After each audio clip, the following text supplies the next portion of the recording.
Hey guys, welcome back to Supposedly Fun. I am Greg, here today to talk about 3 books that I read recently, one of which I didn't really read. It's going to be super easy to talk about because it's actually a DNF. And interestingly, all 3 of them are centered around the idea of religion or living with religion. Interesting ways of looking at it from 3 different angles. The one I DNF'd is Kaddish.com by Nathan Englander.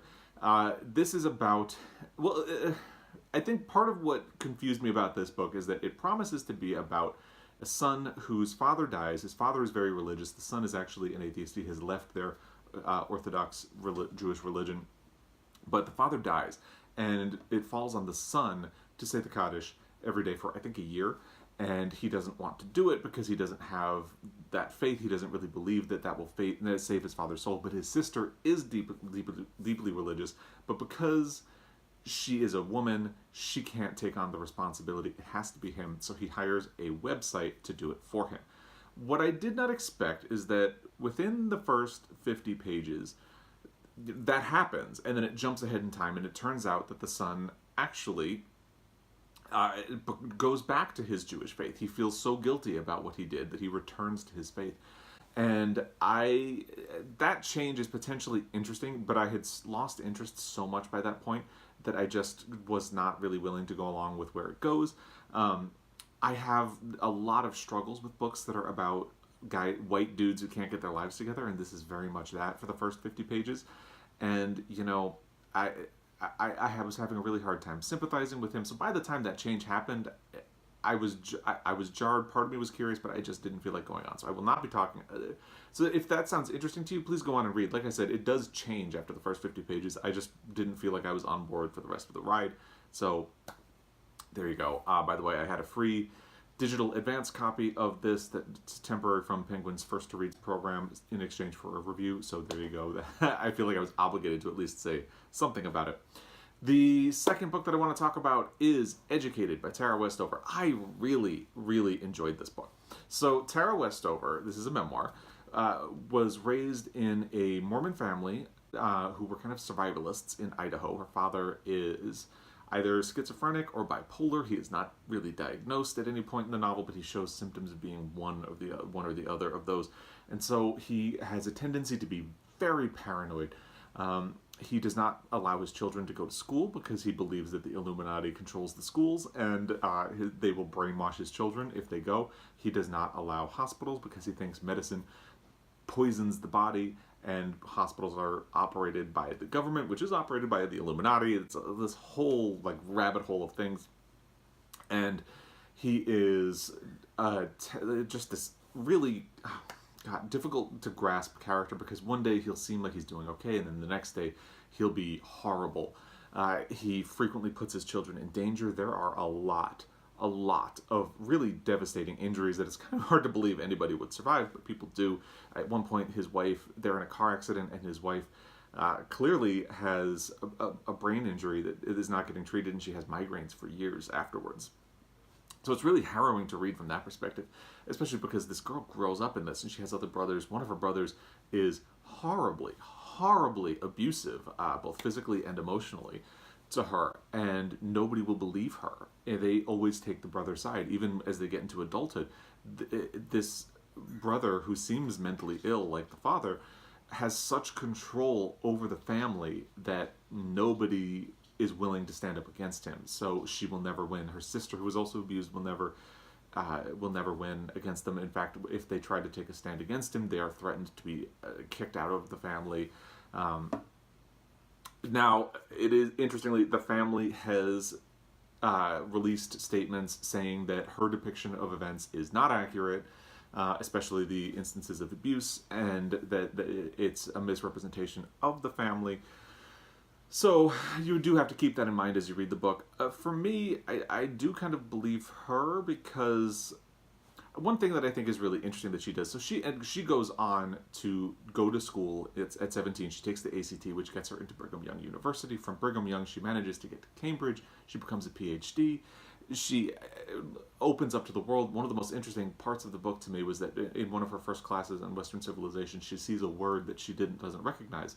So she raises her hand, asks what the word means, And everybody just looks at her funny, and the teacher says that, okay, that's very funny, and keeps talking. And at the end of the class, the girl sitting next to her says, you really shouldn't joke about that. It's not funny.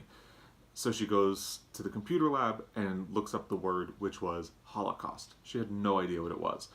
So it's really interesting how she goes from being this uneducated person who's, the whole world has been hidden from her, to somebody who is very smart and highly educated.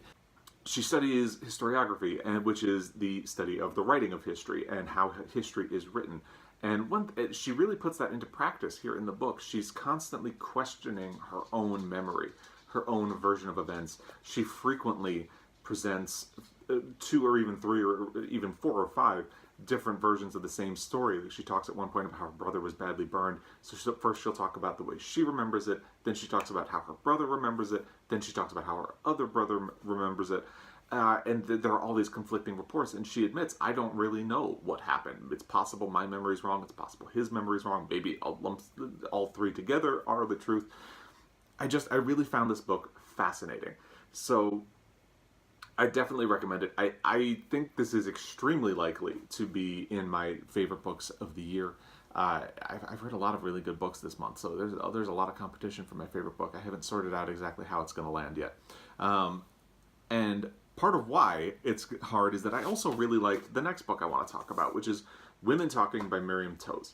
Now, this book is about women in a Mennonite community. And in this Mennonite community, they speak an archaic version of, is it German or Dutch? I don't remember, I'm sorry. But they don't speak English. They don't speak the language of the people around them. It's kind of, it's based on a real event that happened in Bolivia. The book is kind of vague about where these people are located or what language the people in communities around them would speak. But they don't speak it. They only speak this archaic language. The women in this community are not allowed to read or write. They don't know how to read or write. So what happens is they start waking up and with physical symptoms that something has happened. So they start to believe that they are being sexually abused by demons. Well, they don't believe this. They are told by the pastor that they're being sexually abused by demons in their sleep as punishment for their sins. Of course, it turns out demons have nothing to do with it. Men in the community have been drugging them, and so they won't wake up while they are being sexually abused by the men. At least one of the women in the community has become pregnant by this. She is not married, so now not only has she been sexually abused, she is being shunned by the community for being pregnant out of wedlock, for not being a virgin anymore. It's a very harrowing situation, kind of similar to Educated. So the premise of the book is that this has happened. It's already happened by the time the book begins. And the women of the community have selected representatives to meet in the loft of a barn in secret to discuss what they want to do. Do they want to try to stay in this community, which is the only place they know, which is they don't even know how to read a map to get away. So should they stay in this community and try to work toward what the men in their community are telling them would be forgiveness for what has happened, and or should they try to strike out on their own and make it in this world that terrifies them? So the book makes up, it's almost real-time-ish, almost real-time-ish, it's real-time-ish, basically. And what's interesting, and what I've seen a lot of people complain about, is that it's women talking, but there's a man who's actually telling the story. They ask a man to take the minutes of the meeting for them, since they cannot do it themselves. So I've seen some complaints that even in this book, their story is being filtered through a man. But to me, that is actually one of the things that makes this really interesting, because Miriam Toews very, very much grapples with that very idea, that even now their story is being told by a man. They don't have the ability to tell it themselves.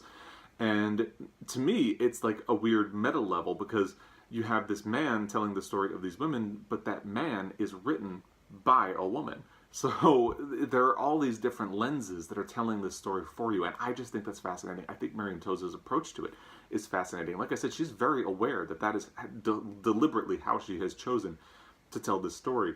And you see instances all throughout the book where he is interpreting what's happening, or kind of going on asides.